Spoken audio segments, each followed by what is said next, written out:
Welcome to the show that's on in the afternoon, also known as Afternoon Delight. That's right. Welcome to the Sunny TV Clubhouse, where we are going to get into all of our usual suspects today, like Pop Culture Thunderdome And Baby Thunderdome. and Baby Thunderdome. We're going to pay tribute to Reverend Jesse Jackson and Robert Duvall, who just recently passed away. So that's going to be a part of the Thunderdome quiz today. Don't forget you have Baby Thunderdome to lean on if you need it. I will be.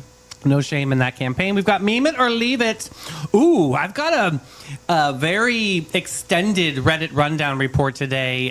This is going to be an interesting one about a surprise that... Don't give away. All right, we're going to keep it there. I don't even, like, when we get this, when he gives us a script, I don't even look at that because I like to be surprised. Yeah, it's definitely a domestic thing that we'll have to unpack. Of course, we've got 3 news stories and Is This News? And we will be the judge and the jury to let you know, is this newsworthy or is it me? We don't know. We'll figure that out because we've been going back and forth in comments on that. Some people say yes news, some people say no news. I'm thinking if Mel turned it in, it's news all day long. It's always news. Green checks all around. And of course, we have Hey Girl, Hey Horoscopes with your infamous 1979 horrible horoscopes. All right, let's get into Pop Culture Thunderdome. Can I get some Pop Culture Thunderdome music? Dun, dun, dun, Thunderdome. Pass away, people. Wow, said- Reverend Jesse Jackson. I said, passed away, people. Passed away, people. Okay, first question here. Reverend Jesse Jackson was present in Memphis the day Dr. Martin Luther King was assassinated. True or false? Was he alive then? True. I'm going to say true. Okay. Where's Ashim? Can I phone a friend? Sheem and Common's already getting it right. Can I phone a friend? Multiple choice. Robert Duvall won his Academy Award for which film? Was it Apocalypse Now? Was it Tender Mercies? Was it The Godfather? Or was it Lonesome Dove? Is it The Godfather? C. Okay. Next up, true or false? Jesse Jackson ran for U.S. president only once. True, and I think it was in 1984. I don't know why. Next up, which legendary civil rights organization did Jesse Jackson found? Was it the Southern Christian Leadership Conference? Was it the Rainbow Push Coalition? Was it the NAACP? Or was it the Congress of Racial Equality? I think it's the Rainbow Push Coalition. Okay. Next up, true or false? Robert Duvall turned down the role of Michael Corleone in The Godfather. False. Okay. Oh, wait. Is that true? Not feeling confident in my choices. Well, do you want to go Baby Thunderdome? No, I already answered. We're going to roll with Okay. it. Next up, multiple choice. Before becoming famous, Robert Duvall trained alongside which fellow acting legends? Was it Al Pacino and Dustin Hoffman? Was it Gene Hackman and Dustin Hoffman? Was it Jack Nicholson and Warren Beatty? Or was it Robert De Niro and Harvey Keitel? I feel like it's D. Baby Thunderdome. Baby Thunderdome quiz where you can get an answer right. Which one would you like? Number 1. Number 1, true or false? Robert Duvall is an actor. True. All right. Yay. Circle gets the square. Save the day on that one. All right, next up. Jesse Jackson was ordained as a Catholic priest before becoming a Baptist minister. Baby Thunderdome number 2. Baby Thunderdome quiz where you can get an answer right. Number 2. Jesse Jackson is best known as a chef, a civil rights leader, an astronaut, or a cartoonist. A civil rights leader. Yay! Circle gets a square. Save the day on that one again. Next Yes. up, multiple guess. Which famous movie line is spoken by Robert Duvall's character, Lieutenant Colonel Kilgore? Is it, I'm going to make him an offer he can't refuse? Or is it, I love the smell of napalm in the morning? Or was it, say hello to my little friend? No, that's Scarface. Or was it, here's looking at you, kid?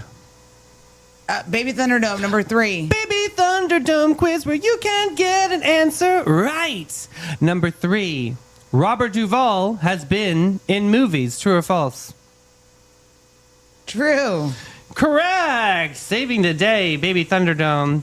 Number 9. True or false? Robert Duvall has starred in more films than Al Pacino. True. Okay. And final question. What was Jesse Jackson's major role in Martin Luther King Jr.'s movement? Was he served as King's personal attorney? Was he close aide and organizer within the SCLC? Was he led Freedom Riders? Or was it D, he was a U.S. Senator at the time? Baby Thunderdome number 4. Baby Thunderdome quiz where you can get an answer right. Number 4. Which movie is about a powerful crime family? Finding Nemo, The Godfather, Frozen, or Shrek? Oh, that's hard. It's The Godfather. Correct. All right. Let's see how you did on your regular questions, shall we? Yes. All right. Which means I need to grab the answer key. Dun, dun, dun. I have the answer key. Okay. Answer key here. First one you said. I said true. You are correct. Reverend Jesse Jackson was present in Memphis the day Dr. Martin Luther King was assassinated. Jackson was at the Lorraine Motel and became a prominent national voice in the movement afterwards.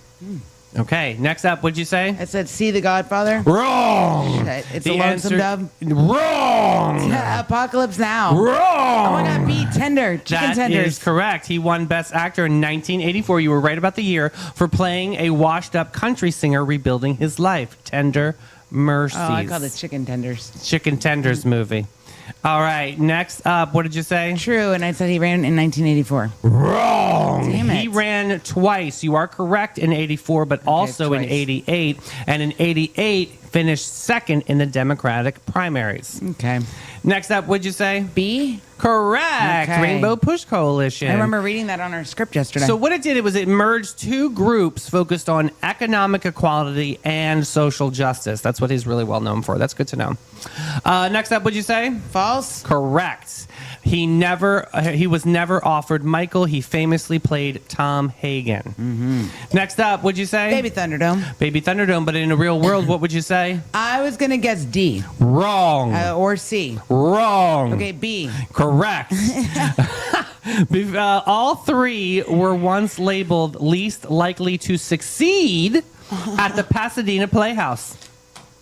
Pasadena Playhouse. Do you even exist anymore? Ashim will know. Ashim will know. Do they Everybody know? Do they who exist, who is in this organization, Pasadena Playhouse. Ashim, I want to interview somebody from there. How they could actually ask or say least likely to succeed to those three legendary human beings. God's sakes. Oh my God. They got it wrong. She will know. Next up, what did you say?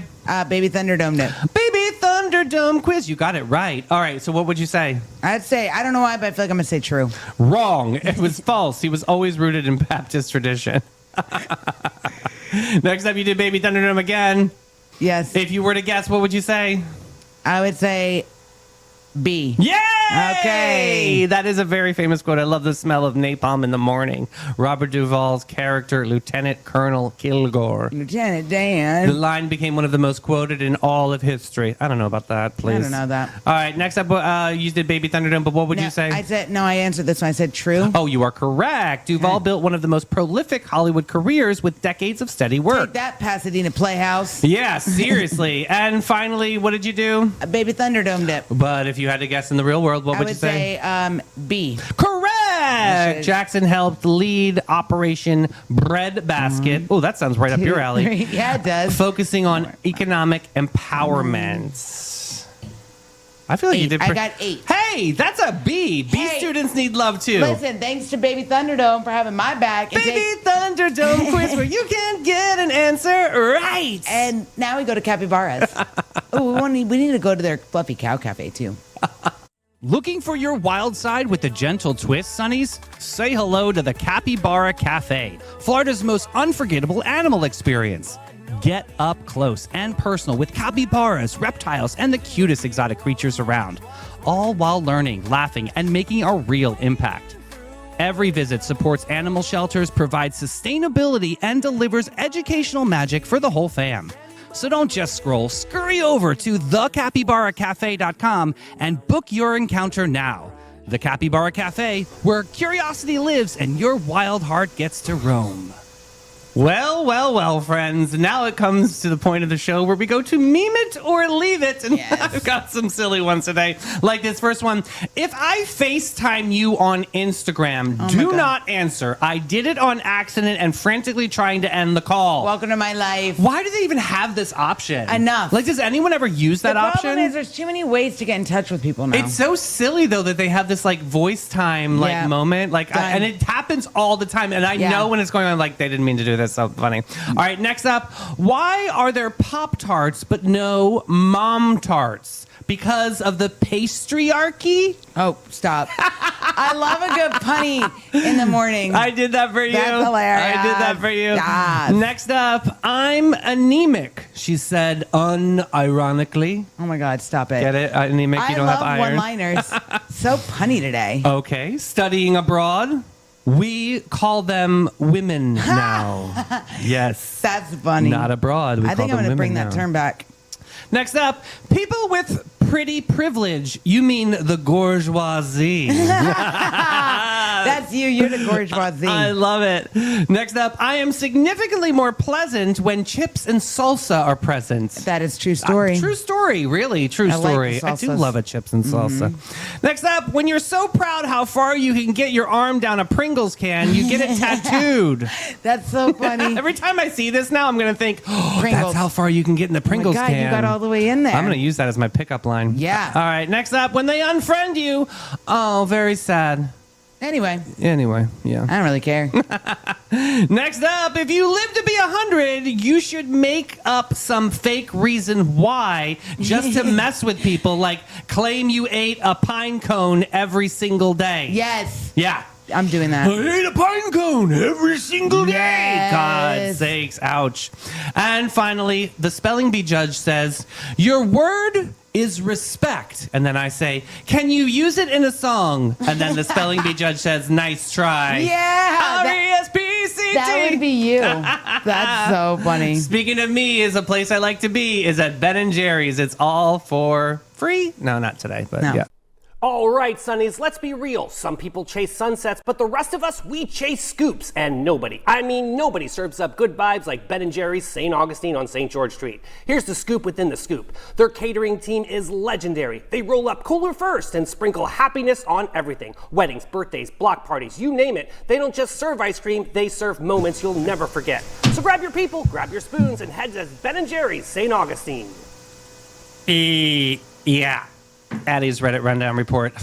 Let's get into it. Good Lord, here we go. Let's unpack it. It's a good one. All right. This is best of Redditor updates today. Okay, good. So, I discovered my husband of 9 years has children. News to me. Oh, shit face. I can't even wrap my head around what's happening right now. I'm going to try to be as rational as possible. Girl, I feel this already. If you're starting out that first line, all right, shut up, let's go. The background. We met 13 years ago and fell madly in love. We are still what everyone calls the perfect couple. And up until the other night, I believed it. We talk openly and honestly, I thought, about everything. We are best friends, have amazing sex, travel twice a year, and have made an amazing home together. We don't have any children, something we both decided before getting married for various reasons. We were both happy with the decision because we have such a great life, just us, 3 cats, and the dog. I've been nothing but thrilled with our relationship and the life we've built. When we met, I knew that he had an ex-wife. He didn't like talking about her, but I know she was pretty awful. Emotionally abusive, controlling, and I think a bit physically abusive too. She had an affair leading up to the divorce. She really did a number on him, and he was single for a long time until he started dating again, which was me. Thank you, Captain Obvious. I've always sensed that there was something that he couldn't quite tell me.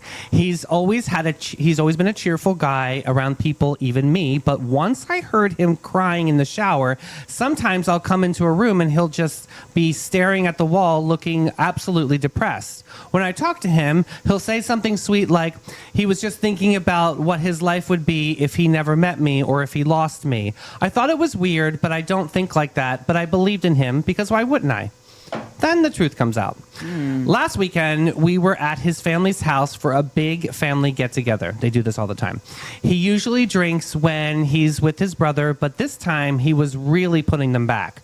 Normally, he's a really happy, friendly drunk, but this time argumentative and standoffish. I let him be and was hanging out with my sister-in-law for ages. When I went looking for him, he was in the basement with his brother. The steps down are behind the couch where they were sitting. I heard them talking as I was going down the stairs, and my husband was saying things like, 18, man, shit. and stuff about missing this one person so much. His brother was confronting him. When I made my presence known, I wasn't even down the stairs yet. I wasn't trying to eavesdrop. My husband got mad at me like I never seen him. He was telling me to go back upstairs and leave him alone. I was really hurt, having never been talked to like that before. I did go back up for a little while until my brother-in-law said that he was going to sleep it off there and he'll see me in the morning. My family comes home after 11 a.m., very unwell, and is as apologetic.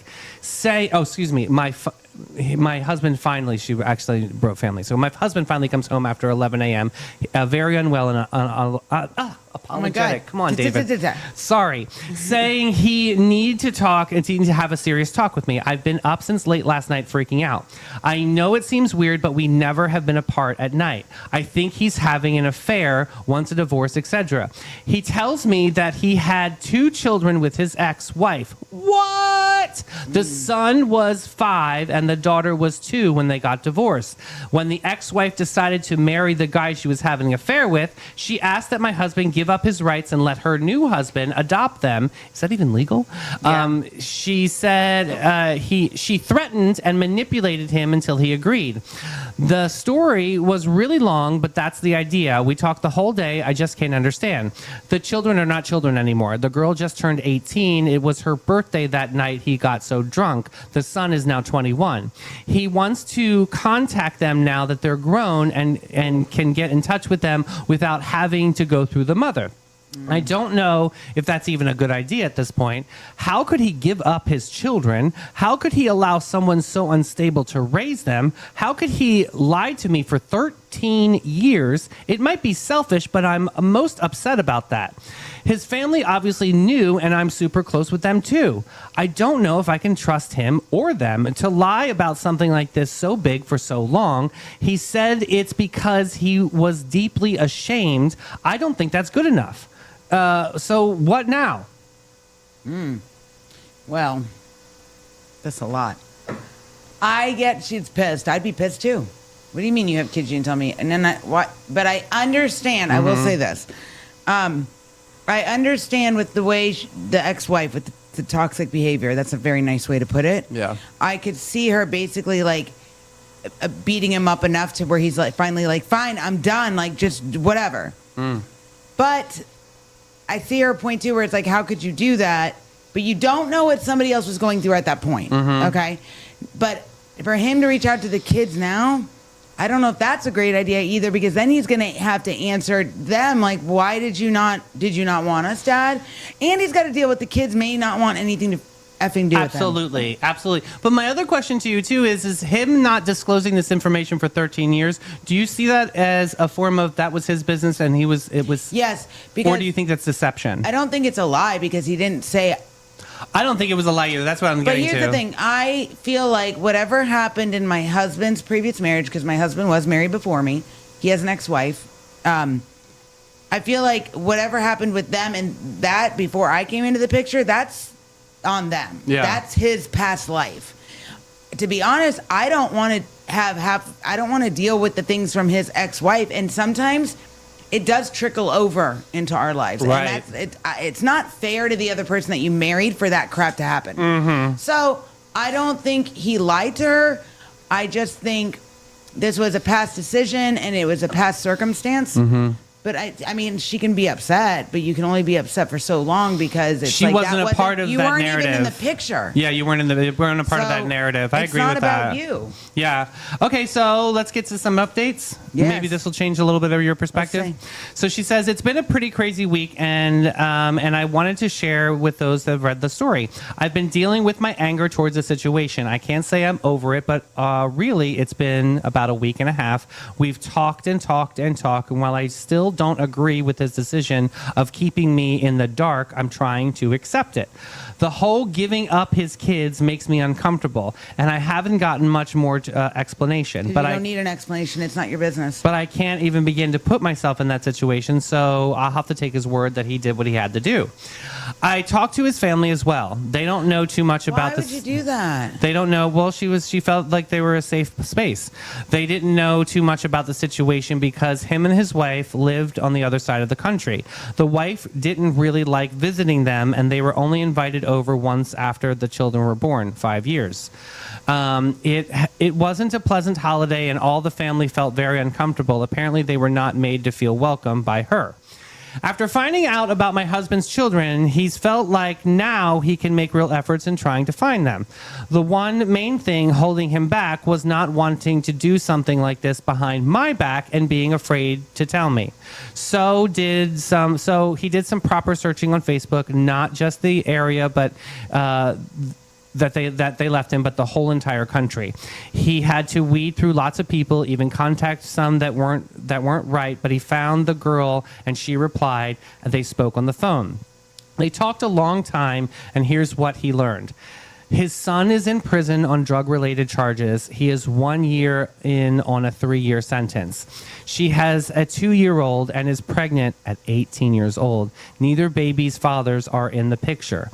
She didn't finish high school. She doesn't even remember the guy that her mom married after my husband because he left them early on too.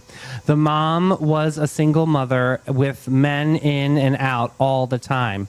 Real losers. The kids were always told that their daddy didn't want them. When they would be bad, the mom would say, "See, this is why daddy left you." Her mom and her live together, neither work. The mom is a drunk and sounds like a mean one. Husband is really depressed about how things worked out for them. He wonders what would have happened if he fought for them. He offered to meet with the daughter. She wasn't too eager, but did say that she was against it. More of, yeah, one day maybe sort of kind of thing, but she did ask for money though. He sent her $5,000 a few days ago. Yesterday, she called me looking for more, saying she had to pay up off her debt and now needs money for the baby. He feels so bad about everything, he's going to send the same amount again. I have a feeling it's never going to stop. We are successful people and have the money, but I feel like he'll be taken advantage of. It'll always be, quote, for the baby, end quote. And I don't see him ever being able to say no at this point. When his son is out, he's going to expect probably the same thing.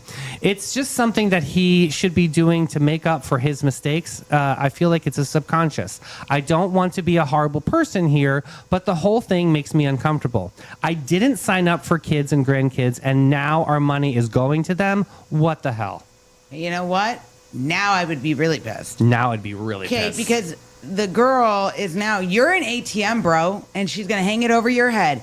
Wise up, buddy, because it will never end. And she's right. Once the son gets out of jail, he's going to cash in too. You just opened a door that you probably should not have opened. Really, truly, I would have, right? I would have tried to find her community resources to be able to help her. He shouldn't have reached out to her. Well, I mean, let's say But he I'm reached not in out. that position. I don't know. But let's just say he reached out to her, okay, and then she's asking for the money. I would have been like, well, if you want money, then you need to meet with me face to face first. You got to play their game right back to them. Yeah. I'm sorry. You got to play it back because But if that's you- what I it would is. have- It's just a game to her now. It's like, oh, well, you feel guilty? That's a manipulator. Dude, you Apple are doesn't in come trouble. fall from the tree. True story. And he can't kick himself because you can play the what if game all day. Like, what if I would have taken them, their life would have been different. You can play that game with yourself all day long. All it's going to do is you're going to mind, there's a phrase called mind effing. Yeah, right. That's all you're going to do. You ready for another update? Yes. Girl. 'Cause now I'm pissed. In all bold-faced caps, things have spiraled out of control. I'm so mad for her. I can't believe how fast this is all happening. I mentioned in some of my comments last time about how I convinced my husband to not send any more money to his daughter He did. without even meeting her. So you were right, Mel, that there were better means of handling the situation. He agreed. Not easily, though. He still gave her money. As Watch. she was really trying to say how desperate she was and told his daughter. I was around while he was on the phone with her and did hear parts of the conversation. He actually blamed me for the change of plan, and I could tell he was desperately trying to be the good guy. which after everything I can understand. She got angry, yelled at him, and cried for a long time. Good cry. Things calmed down, he said that he was happy to go see her as soon as possible and take her shopping, stock up on nappies, formulas, food for her, whatever she needed. She said that it would be a lot easier to just transfer the money again, and she'd go do that. Thankfully, he stood his ground. She eventually relented, and he booked a flight out last weekend. He went on his own, which I thought was the right thing to do. I wouldn't want to go either. I barely heard anything until he got back. Checked in via text a couple times, but no big deal. That was a bit odd because we are always in contact, even just during working hours. He got home on Sunday night. He was there from Saturday afternoon to Sunday evening staying at a hotel. That night, it was like prying teeth to try to get anything out of him. He was in a horrible mood. The next day, I found out the whole story. His daughter and ex are living in squalor. They have a tiny basement flat where the daughter and baby sleep in one bedroom and the mom sleeps on the couch. The place is filthy, tiles missing in the ceilings, paint coming off the walls. The mother looks extremely unwell. Her skin is like she's in her 60s, skeleton thin. Probably got cirrhosis of the liver. Yellow eyes, etc. Is that from drinking? Jaundice, yeah. The daughter is morbidly obese, knew that she was overweight from pictures on Facebook, and he gets the impression that she lays around the house all day. The ex was surprisingly indifferent towards him. He said that it was all the fight had gone out of her and she's just given up. She was consistently drinking and smoking and even around the baby. He didn't think the daughter was smoking or drinking while pregnant, or at least not while he was there. He wanted to know what the money had gone to. She explained about back rent, bills, credit cards, etc. The mom put her up to it. He didn't ask her to see anything. Yep, I would have. He took her shopping as promised. There wasn't much room for stocking up, so he got her enough to get her through a fortnight or so. He hired a cleaning service to go there this week. He got her a mattress as hers was moldy, a better crib, linens, and all the kinds of things that would make a place more livable. As for getting to know her, I felt like it didn't go well, but he didn't want to speak badly of his own daughter. He seemed so conflicted he wasn't able to visit the son yet. So Monday, I learned the whole story, and Tuesday, he drops his bombshell on me that he wants to get her out of the situation and away from the mother. He wants her No, I know what's about to come out. to come live here with us. Oh, hell no. We have a beautiful house above the garage that's fully self-contained, and we have guests stay there all the time. It's a decent size and a big step up from what he described. He wants to keep her close Oh my God, I'm like raging inside right now. rather than renting her apartment to keep an eye on her. He wants her to get healthy, go to school, She's not gonna. work, and all the good stuff. She's not going to do any of it. I think it's really nice thing that he's trying to do. He wants to start moving on it right away so he can get her settled in before the baby's born. After, quote, sleeping on it, he really wants to answer for me. Oh, he really wants an answer for me. Yes, I'm going to need a little bit more time, is what I told him. It may be selfish, but I've asked him what my rule in this will be. Well, what my role, she meant role, not rule, what my role in this will be. He assures me that my life isn't going to change very much, and that she will be his responsibility, and he might not have as much time to devote to me now. We're always been that kind of couple that really enjoys each other's company. I would be willing to accept some less time from him, but I don't want to play grandma. What do you guys think? Is there a way this situation can work? The more I think about it, I honestly can't see my life without my husband. He really is my other half. I'm still mad at him for the deceit, but I don't think I could actually ever leave him.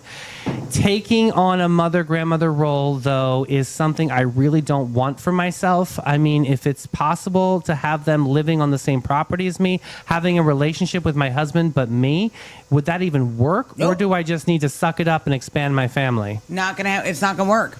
Not going to work. And the fact that you already told him you're not comfortable with it and he keeps pushing it, then good. You can move out and go find another place. Mm-hmm. Ooh, All right, give me more. I'm so mad. You for want this- another update? I'm so mad for this woman right now. This show is the longest show ever because there's updates after update. Here's one more update. Okay. So it's been about a month now. We're going to counseling twice a week, and we're fighting 100% more in the last couple of months than in the rest of our 13 years ever combined.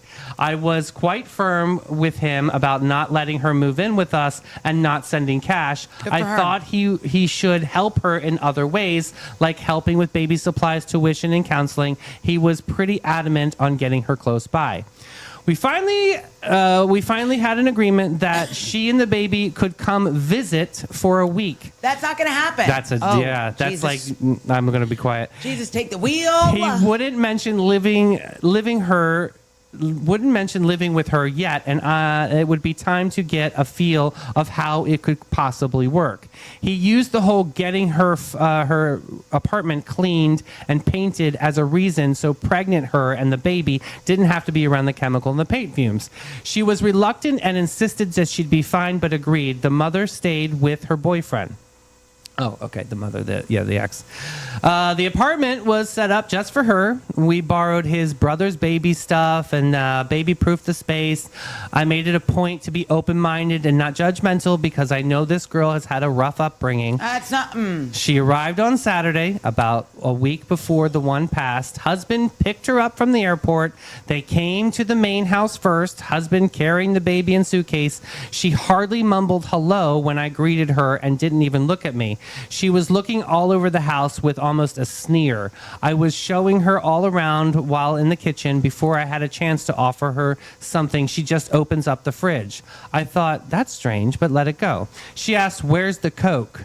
And I told her we don't have any, and so she let out a huge sigh. My husband told her that he wanted to take her shopping to stock up her fridge where she is staying, and she said that she was tired and she'll give him a list.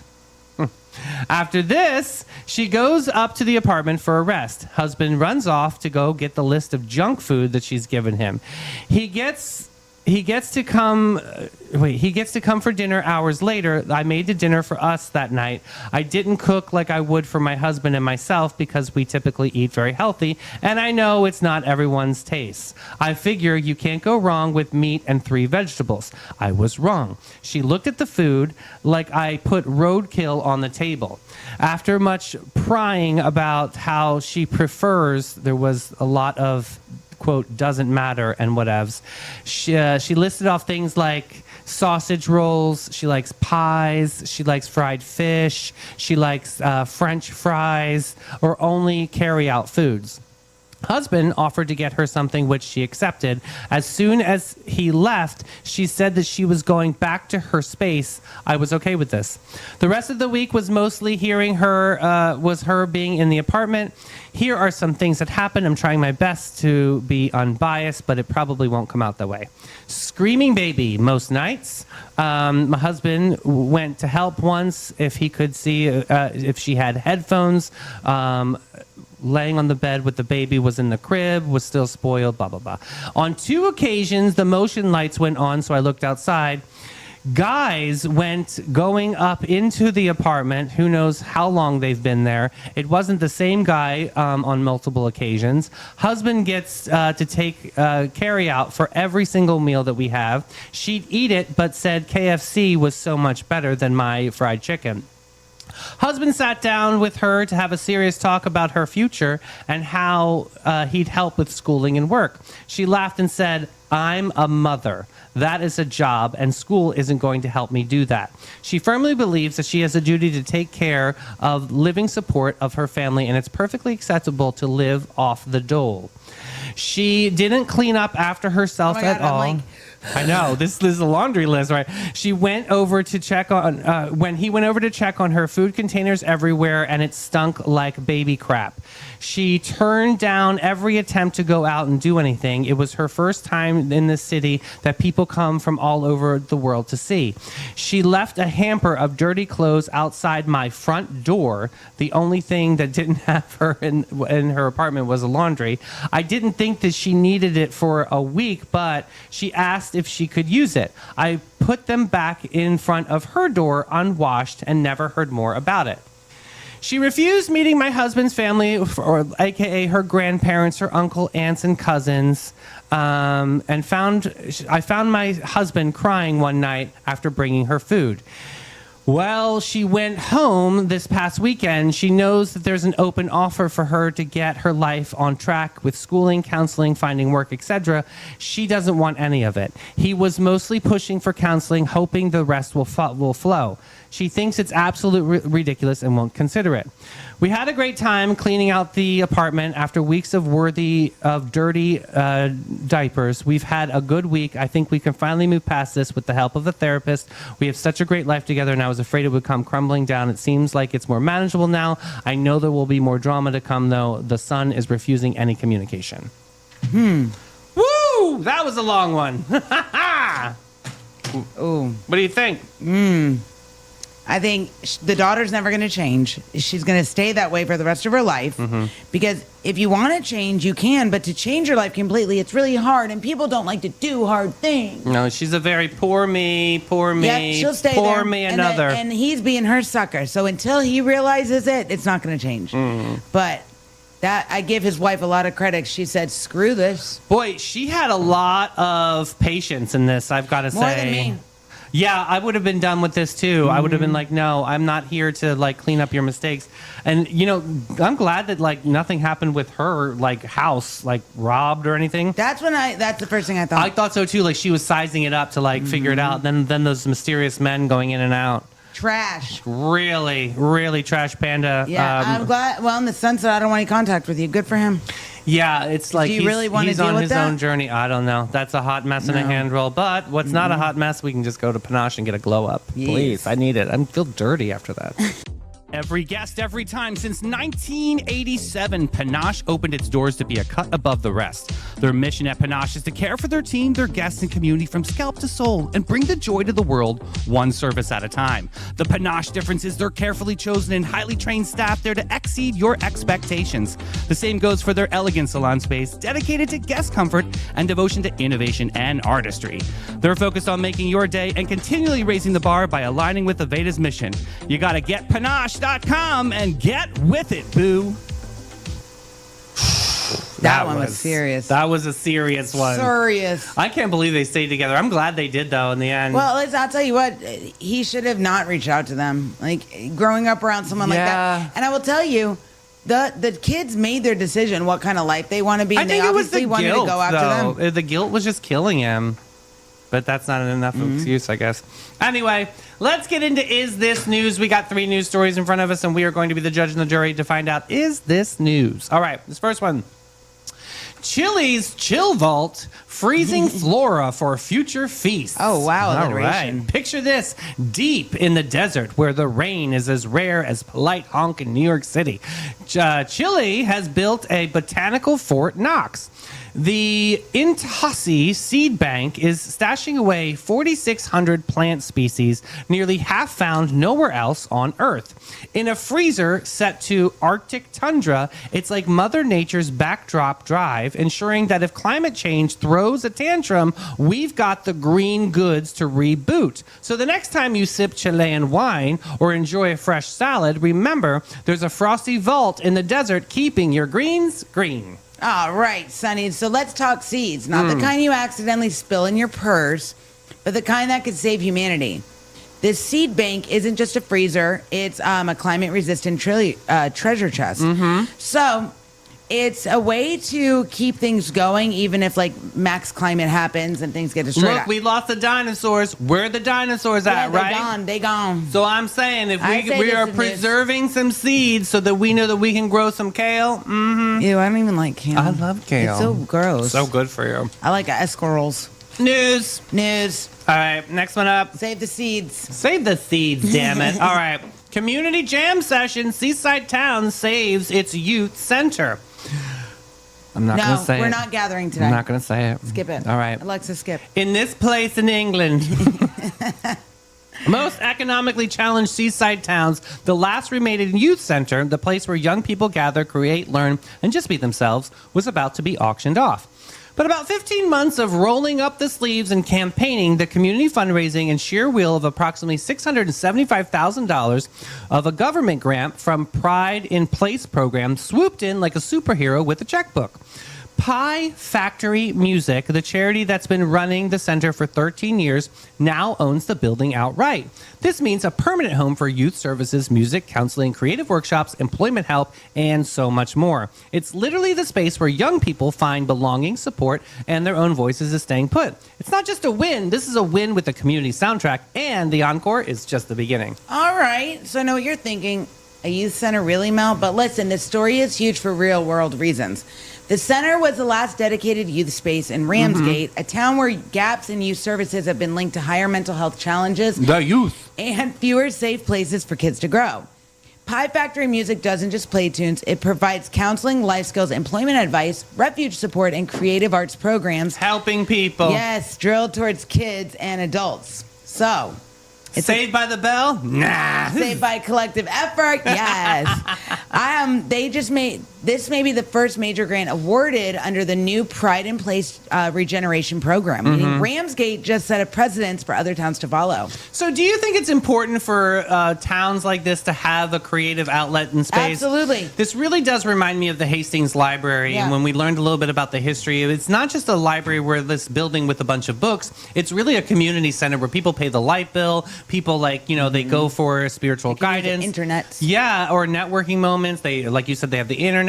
So it's definitely like a community hub. I think this is an amazing Because story. if you don't give kids something to keep them busy, something or someone else will. But what's beautiful here is this whole community rallied, and what did they raise? Like 675,000. Yeah. Like they really rallied around this to make sure that this happens because they know the value of the resource. Again, the power of the pulse of the people is how a community is built. I think news. News. Yep, definitely stamping that There as we news. go. I think so because that can inspire another community out there that might be low and Absolutely. desperate, and they're tuning into Sunny TV and said, "Damn, we can do the same thing that center did in England." Yeah. Yes. Next up, happiest place, or is it a lawsuit? Yeah. Okay. A Kentucky woman is suing Walt Disney Parks and Resorts Jesus. for more than $50K after claiming she suffered a permanent injury when she tripped on the trolley tracks along Main Street, USA at Magic Kingdom.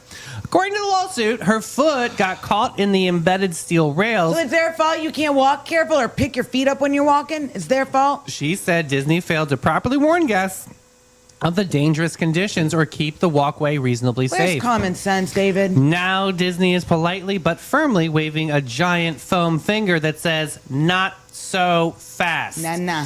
Arguing the tracks are open and obvious, that guests are expected are. to use reasonable care for their own safety.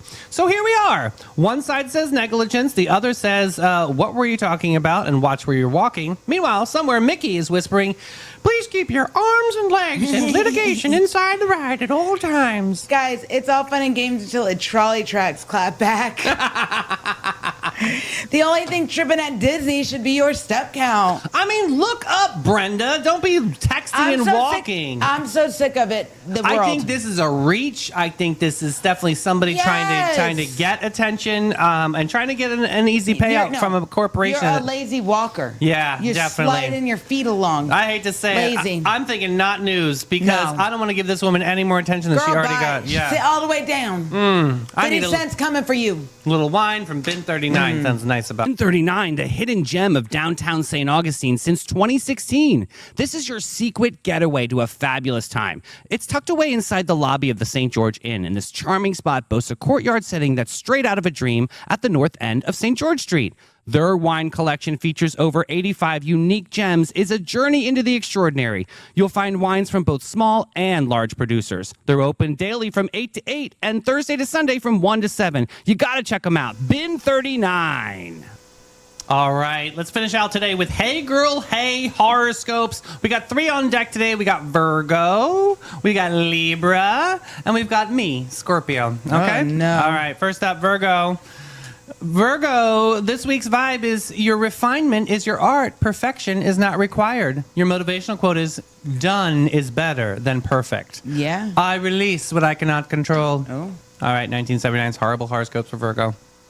Let us gently remove the clipboard from your hands. Sounds Sounds nice. No one asked you to optimize the PTO bake sale. The cookies were fine. The bagel arrangement did not require a schematic, and absolutely no one needed a follow-up report on sourdough distribution. Stop correcting people mid-sentence. It's freaking rude. Oh, I hate these people. It's not a service you're doing. Let people sound dumb. It's fine. You're trying on. The constant refinement is exhausting. And while we're here, not everyone needs improvement. Some things are allowed to be merely basic.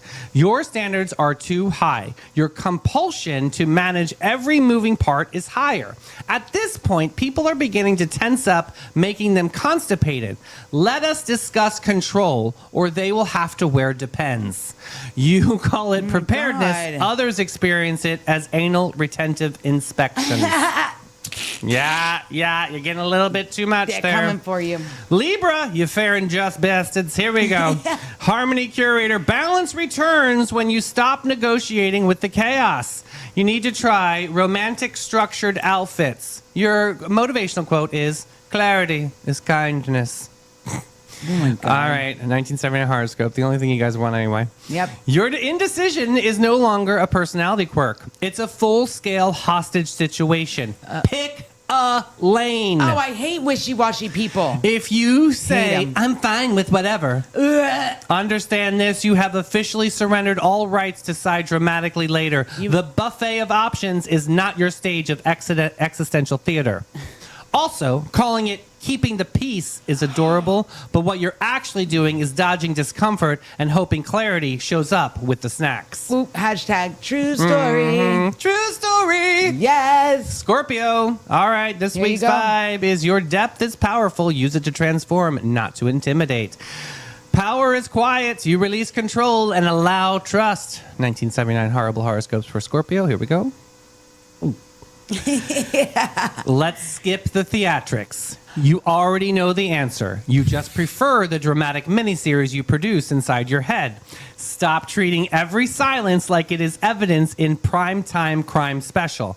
You do not need a red string board, 3 screenshots, and forensic vibes analysis because someone replied with the word K. Oh, I hate that. Don't K me. Don't hit me with the K. Nails on a chalkboard for me. Yeah. Rude. Also, delayed text is not betrayal. Sometimes people are driving, working, sleeping, existing outside the cinematic verse, which is of you. Yeah, Ooh. but you know, to be honest, like if you're asking someone something important and they take forever to respond, that bothers me. It does bother me. Don't leave me on read. Just be like, I'll get right back to you. Or It's just be way like, more helpful. Give me one word answers like no or yes, but don't give me K. Or just send me something like I know that you acknowledge to read it. And I know you can send Give me read a thumbs receipts, up. but yeah. Oh my gosh. Something. Well, Sonny's, that's a wrap on this Whack Job Wednesday.